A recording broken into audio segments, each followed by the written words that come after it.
Good evening and welcome to EBible Fellowship's Bible study in 1 Samuel.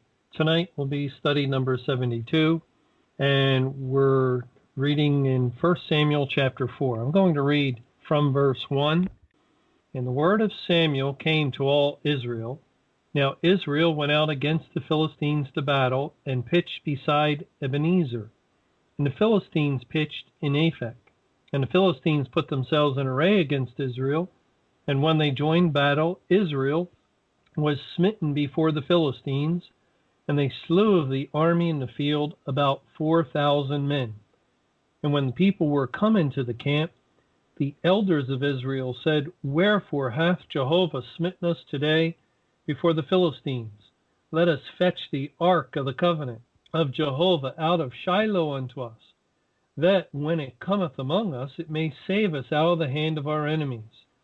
So the people sent to Shiloh, that they might bring from thence the ark of the covenant of Jehovah of hosts, which dwelleth between the cherubims. And the two sons of Eli, Hophni and Phinehas, were there with the ark of the covenant of God. And when the ark of the covenant of Jehovah came into the camp, all Israel shouted with a great shout, so that the earth rang again. And when the Philistines heard the noise of the shout, they said, What meaneth the noise of this great shout in the camp of the Hebrews? And they understood that the ark of Jehovah was come into the camp. And I'll stop reading there. We've already spent a couple of studies looking at the first couple of verses, and just want to make one small correction where it says about 4,000 men in verse 2. I think I've been saying 4,000 men when referring to it and forgetting to mention the word about. About means not exactly, but God said about 4,000 because he wanted to emphasize 4,000, which, if you break it down, is 10 times 10 times 40. And that would be 40 times 100. So it is spiritually pointing to the completeness of a test, God's test for Israel. And this particular battle is really different than other battles in the sense that this battle with the Philistines in the year 1068 BC is being used by God to illustrate the end of the church age.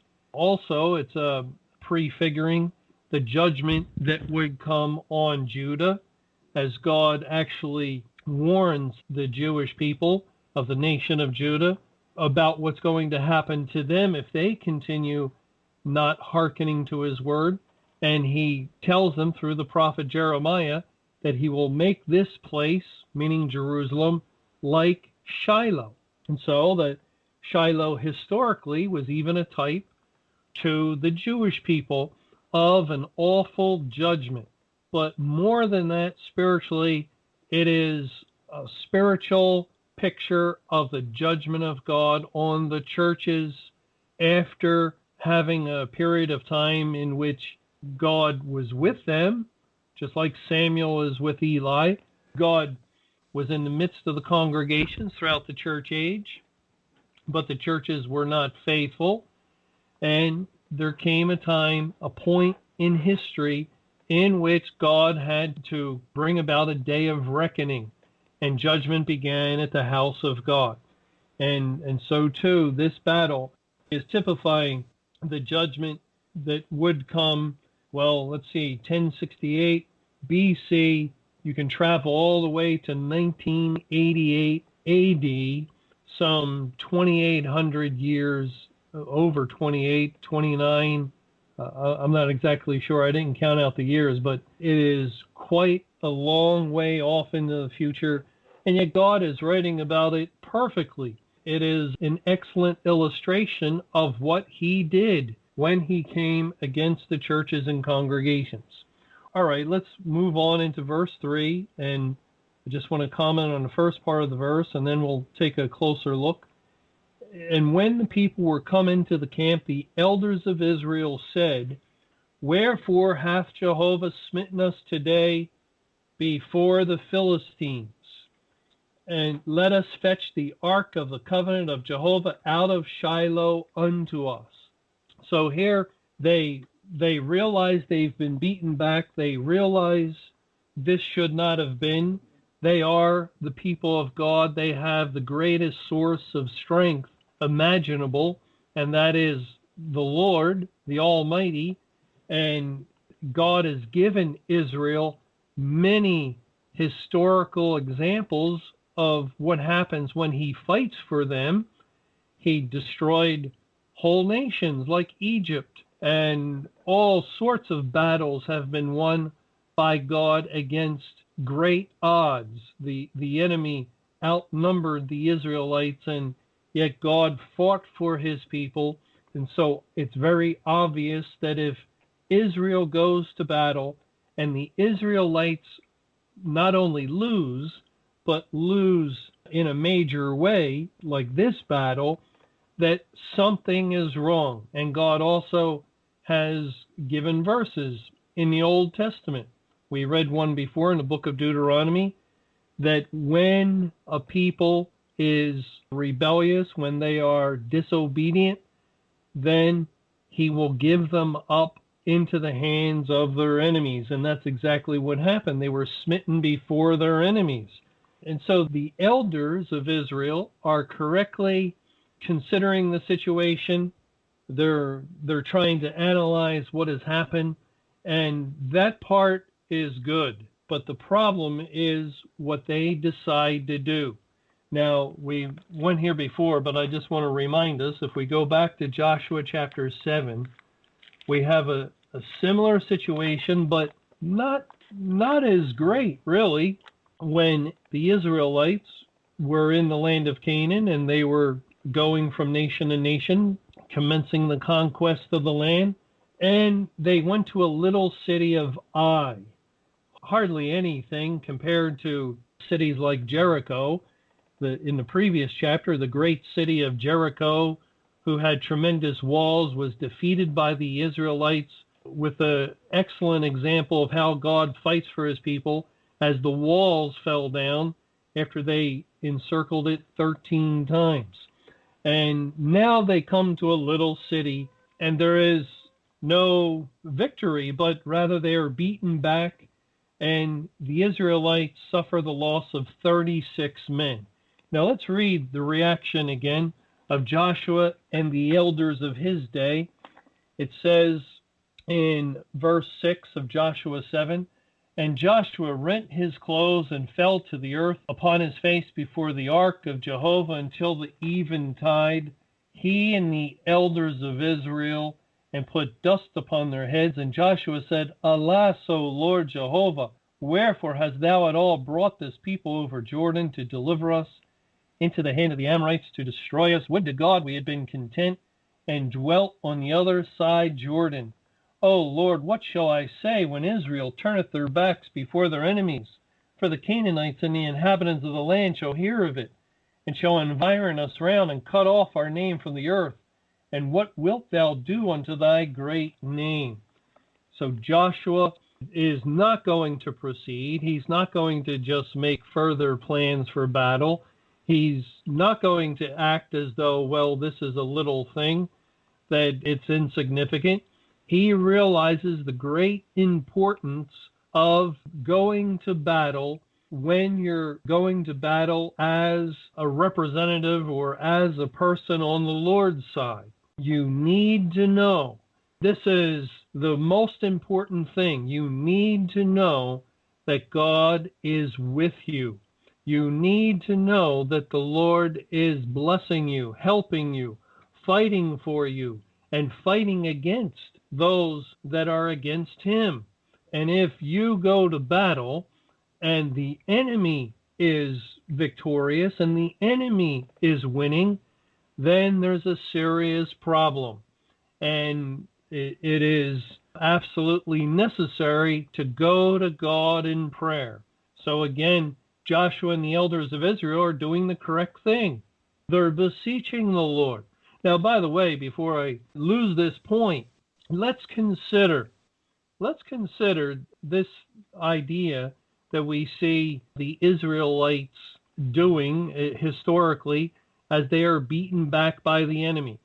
Notice the self-reflection. Notice the wonderment, the trouble of mind.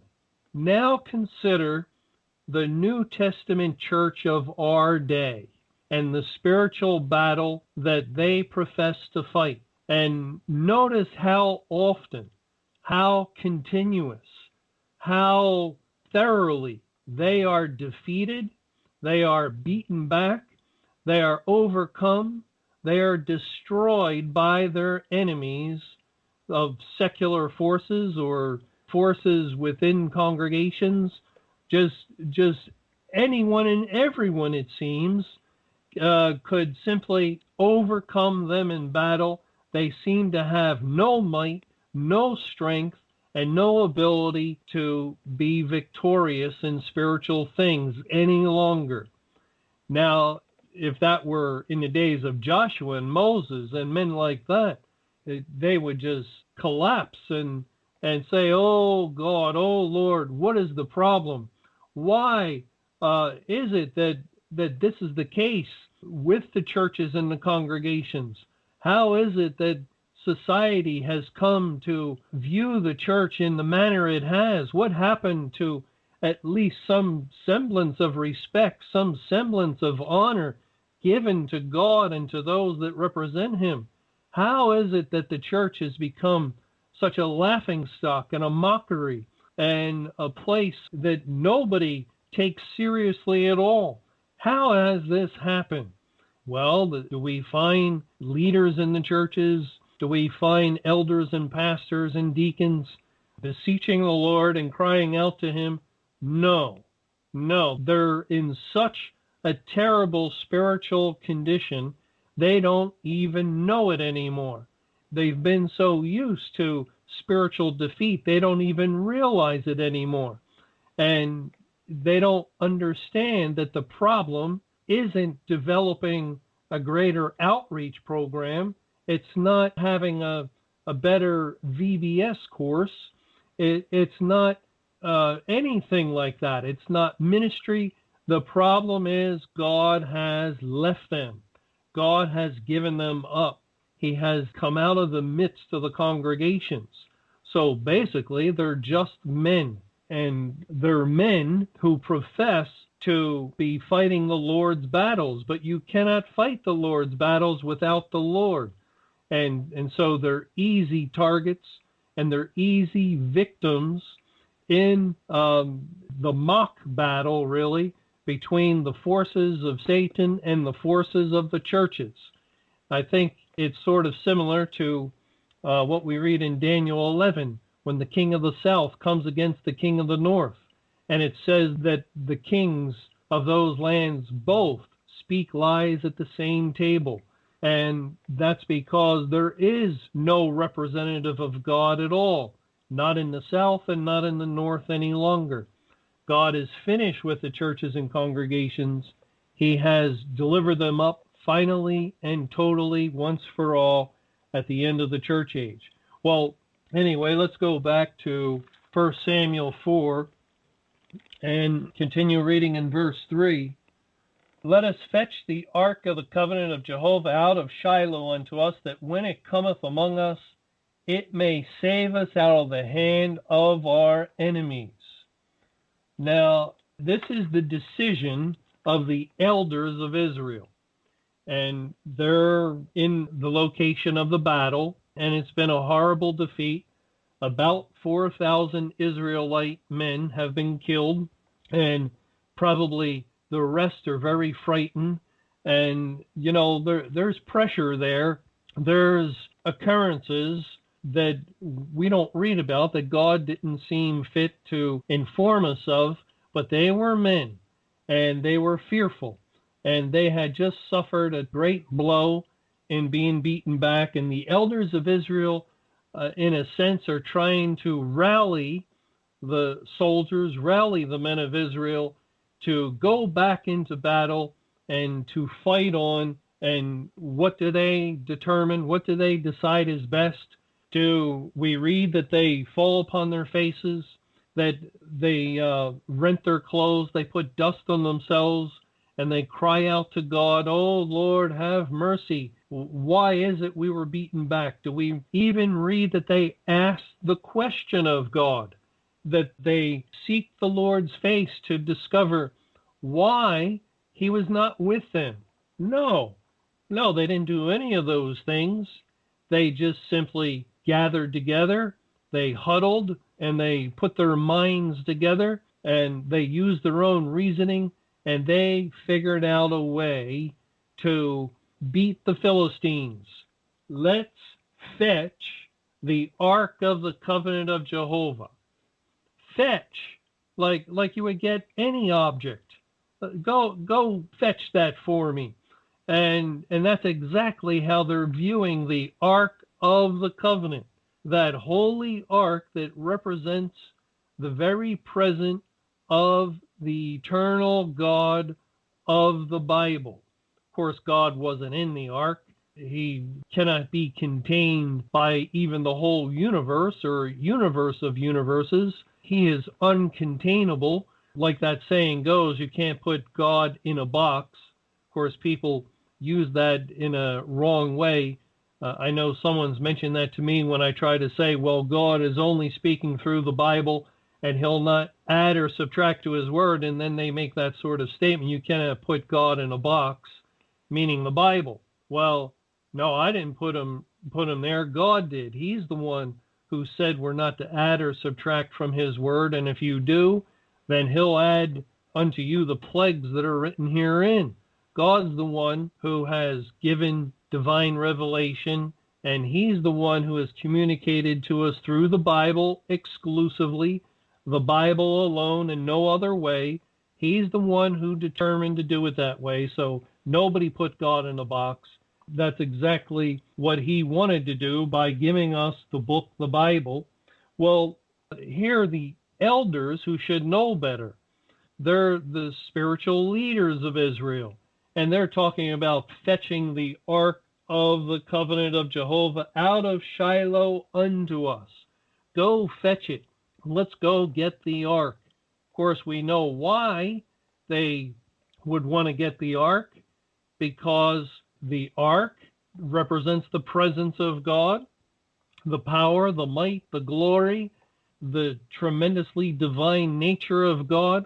And just look at all the wonders that God has worked in time past, and they thought, let's bring the ark and have God work some wonders for us. It's very slick. It's very packaged, very much like the gospel today, and it's revolving around biblical themes. That is the Ark of the Covenant. You can't get more holy than that. Just like those in the churches have their slick packaged gospels revolve around the Word of God, the Bible. But you can see the difference as to when Joshua and the elders of his day fall down before the ark, and when these elders in apostate day, in the days of Eli and his rebellious sons, they determine to go fetch the ark, like someone would fetch an idol. Like they would fetch something made of wood and stone and decked with gold and silver, and let us bring our idol, our God, into the battle, and our God will win victory for us. And that's exactly what they say here at the end of verse 3. I'll read from that point again. Let us fetch the Ark of the Covenant of Jehovah out of Shiloh unto us, that when it cometh among us, it may save us out of the hand of our enemies. Notice the word it. And it, of course, with personal pronouns, the translators have a decision to make. They can use the personal pronoun of he, or if it's feminine, she, or if it's neutral, if it's an object, they can use the word it. And the ark wasn't a thing. It was just something that God used as a representation of himself and his presence. But It is the way that these leaders are viewing it that is so contrary to the nature of God and the nature of that ark. Remember how holy that ark is, that a holy of holies had to be designed and built. That is, they couldn't just make a temple and put the ark into a holy temple, but they had to make a temple, a holy temple, and then partition off an area of that temple and put curtains enclosing it and call it the Holy of Holies. And inside that Holy of Holies, the ark would be placed. And no one was allowed into the Holy of Holies except one man, the high priest, who was only permitted in once in the year on the Day of Atonement. And when he went into the Holy of Holies, he had to have incense burning. So it would be cloudy and murky and smoky. And so even at that time, he could not see very well. And God wanted it that way because it was typifying his presence, his tremendously great glory, and his awful holiness, meaning awful in the sense that it's beyond anything that man can bear. He is supremely holy. Holy, holy, holy is the Lord God of hosts. Now read 1 Samuel 4, verse 3, and look at the language of the elders of Israel. And it's no wonder that the wrath of God was upon them, as they just say, let us fetch the Ark of the Covenant. Let's bring that thing. Let's bring it here to save us out of the hand of our enemies. That is, let us use the ark to bring about our deliverance. And that's an important word. Save us. That's a very Christian word. That's a word you'll find in every church. They always talk about God saving you.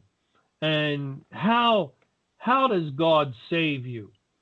That's, of course, the big question.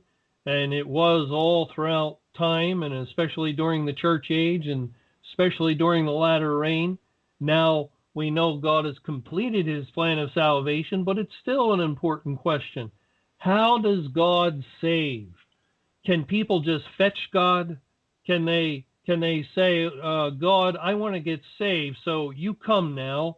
You come and save me. You come and deliver me. It's time. Things aren't looking too good in my life. So I am at that point where I demand, really, that you come at this point and you deliver me from all of my sins and you get me into heaven. That's the nature of the gospel of the church world today. Every church says, here's what you can do. Here's the work. Here's the way that you get yourself saved. And you make a decision. You choose. You decide that today is the day you want to be saved, and you just fetch God right to you, and God will save you. Well, did that work for the Israelites when they had the brilliant idea to go fetch the ark of the Lord to deliver them? It didn't work too well. We'll see as we continue reading on. God doesn't work that way. That's why he doesn't respond to commands. He doesn't respond to orders. You know, he's God, not man, not any of us. We're not God. He's the Almighty. He's the one who says who he will save and who he will not save. As he said to Moses, I will have mercy upon whom I will have mercy. Remember in the book of 2 Kings, in the days of Elisha, in 2 Kings chapter 1, when the king of Israel sent a captain and his 50 to the prophet of the Lord and made a demand. It says in 2 Kings 1, in verse 9, then the king sent unto him a captain of 50 with his 50, and he went up to him And behold, he sat on the top of a hill, and he spake unto him, Thou man of God, the king has said, Come down. Well, he's the king after all. Certainly he can give orders. He can give a command to the man of God. Well, that works fine in the political arena, in all that is under the realm of that king. But God is above all kings. He is King of kings and Lord of lords. And it says in verse 10, And Elijah answered and said to the captain of 50, If I be a man of God, then let fire come down from heaven and consume thee and thy 50. And there came down fire from heaven and consumed him and his 50. Again also he sent unto him another captain of 50 with his 50. And he answered and said unto him, O man of God, thus hath the king said, Come down quickly. A second captain in his 50, following the same mannerism as the first captain. He didn't learn anything when maybe he passed the burnt remains of the 51 men on the ground. And what happens? In verse 12, And Elijah answered and said unto them, If I be a man of God, let fire come down from heaven and consume thee and thy 50. And the fire of God came down from heaven and consumed him and his 50. And he sent again a captain of the third 50 with his 50. And the third captain of 50 went up and came and fell on his knees before Elijah and besought him and said unto him, O man of God, I pray thee, let my life and the life of these 50 thy servants be precious in thy sight. Behold, there came fire down from heaven and burned up the other two captains of the former 50s with their 50s. Therefore let my life now be precious in thy sight. You see, that's the way we go to God. We don't make any demands. We don't make any claims. We certainly don't order him around and determine, well, now today you're going to save me because I accept you. No, that's just supreme arrogance, nothing but pridefulness. And men lift themselves up to lofty perches, spiritually speaking, and God says, I will bring you down. And he's done that in the day of judgment. But no, we go as the third captain in his 50, humbly recognizing that God is the one who gives the orders. He's the one who determines things. And that's something the Israelites did not do, did not recognize, as they said, let us fetch the Ark of the Covenant. Well, we'll pick up our study in the book of 1 Samuel, chapter 4, next time.